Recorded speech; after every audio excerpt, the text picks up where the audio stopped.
না, কালী পূজায় বাজি ফাটবে না, কি ফাটবে? এটা কি ইসলামিক কান্ট্রি নাকি? হিন্দুরা কালী পূজায় বাজি ফাটাবে না, আলো জ্বালাবে না, প্রদীপ জ্বালাবে না, কি করবে? জাঙ্গিয়া পরে এসপি বেরিয়ে তার বাড়ির সামনে হচ্ছে বলে পিটাবে মদ্য? এটা কি মুসলিম লীগের সরকার নাকি পশ্চিমবঙ্গে? সুপ্রিম কোর্ট পর্যন্ত এবারে অ্যালাউ করেছে দিল্লির মুখ্যমন্ত্রী রেখা গুপ্তার প্রচেষ্টাতে। নির্দিষ্ট নিয়ম মেনে বাজি ফাটাবে, 8টা থেকে 10টা একটা টাইম করে দিয়েছে। হিন্দুদের ক্ষেত্রে এত বাধা কেন বলুন তো? কেন? কারণটা কি? সকাল থেকে যে ছবিটা ঘুরছে, কালী ঠাকুরের মাথা নেই, এই জন্যই কি শ্যামাপ্রসাদ মুখার্জি বাঙালি হিন্দুদের জন্য পশ্চিমবঙ্গ তৈরি করেছিল নাকি? হ্যাঁ, এই ভাতাতে অনেকে বিক্রি হতে পারে, আমরা বিক্রি হওয়ার লোক নই। আমরা হিন্দুত্বর জন্যই লড়াই করি এবং করব।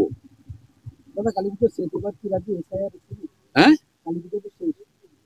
সেটা ইলেকশন কমিশন বলবে, আমি না, আমার অথরিটি না। আজকে এই প্রোগ্রামে তো প্রত্যেকবারেই আমি এখানে আসি।